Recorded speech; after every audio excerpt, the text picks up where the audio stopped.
নমস্কাৰ। আজিৰ টপিকটো মই আকস্মিক বক্তৃতাক উদ্দেশ্য কৰি বনোৱা যে আমাৰ প্ৰায়ভাগ অভিভাৱকসকলৰ এক অভিযোগ থাকে যে আমাৰ শিশুজন ইমান জনাৰ পিছতো কিয় ক'ব নোৱাৰিলে, মোৰ ছোৱালীজনীয়ে ইমান জানে বা মোৰ ল'ৰাজন ইমান জানে তথাপিও ক'ব কিয় নোৱাৰে, আকস্মিক বক্তৃতাত কিয় থমকি ৰৈ থাকে। এইটো লৈ মই প্ৰায় অভিভাৱকসকলৰ মাজত মই অভিযোগ কৰা দেখিবলৈ পাওঁ আৰু সেই উদ্দেশ্যেৰে আজি মই এই টপিকটো বনাবলৈ গৈ আছোঁ।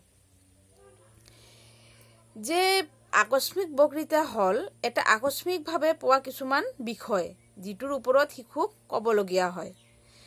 যে সেই বিষয়টোক লৈ শিশুৱে কি ক'ব কি নক'ব এই লৈ শিশুসকলৰ মাজত এটা নিজৰ মগজুত কিছুমান বহুত কথা যেতিয়া চলি থাকে, সি অলপ সময় কি ক'ব কি নক'ব ক'ৰ পৰা আৰম্ভণি কৰিব সেই বিষয়টো লৈ তাৰ কিছুমান খকজা লগাৰ বাবে সি কৈ শেষ কৰিব নোৱাৰে।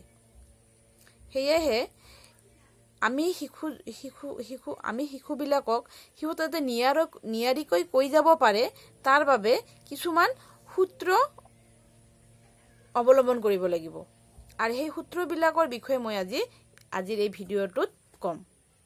আপোনালোকে মোৰ চেনেলটো ছাবস্ক্ৰাইব কৰি দিব আৰু ভিডিঅ'টো শেষ নোহোৱালৈকে আপোনালোকে চাই থাকিব।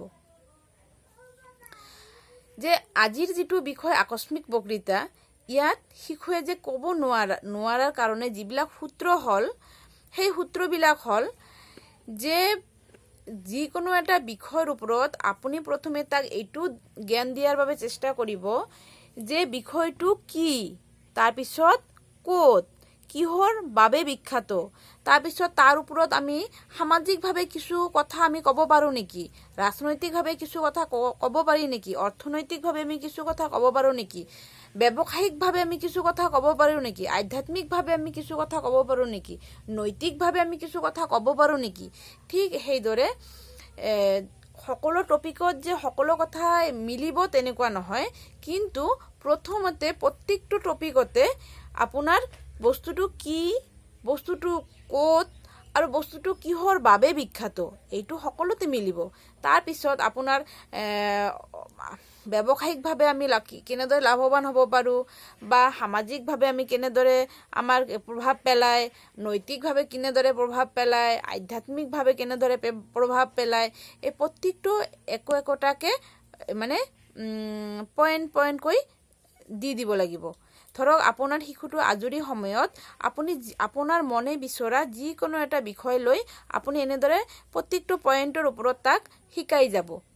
ধৰক বৰ্তমান কৰোণা মহামাৰীৰ সময়, এতিয়া মই কৰোণা বুলিয়ে কৈছোঁ যে কৰোণা বিষয়টোৰ ওপৰত তাক ধৰিব যে কৰোণাৰ বিষয়ে কোৱা।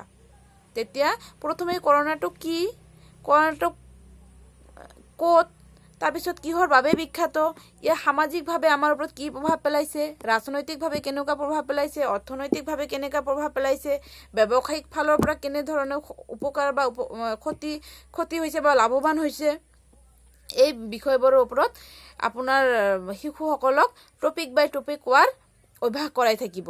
তেতিয়াহ'লে চাব সিয়াৰ এনেদৰে যেতিয়া কোৱাৰ অভ্যাস তাৰ হৈ যাব, অভ্যাসখিনি যেতিয়া তাৰ গঢ় লৈ উঠিব, তেতিয়া যেতিয়া অনুষ্ঠানবিলাক পাতিব তেতিয়া সি যদিও নাৰ্ভাছ হয় অলপমান, যদিও নাৰ্ভাছ সি নহ'ব, এইখিনি কথা জনাৰ পিছত সি কেতিয়াও নাৰ্ভাছ নহয়, সিয়াৰ মাজত এক কনফিডেঞ্চ হৈ যাব যে মই ক'ব পাৰিম।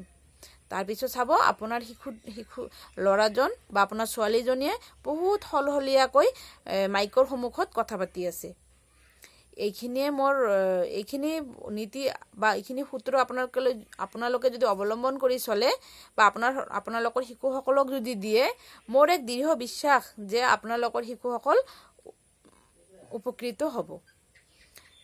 এইখিনি মোৰ কেৱল মাত্ৰ মোৰ ব্যক্তিগত কথাহে আছিল। মই যিটো অনুভৱ কৰিছোঁ বা মই আজিলৈকে যেনেদৰে কৰি গৈছিলোঁ, মোৰ সেইটো বিষয়ে মই আপোনালোকৰ সন্মুখত শ্বেয়াৰ কৰিলোঁ। যদি মোৰ কিবা ইয়াতে ভুল ভ্ৰান্তি হয় মোক ক্ষমা কৰি দিব। নমস্কাৰ।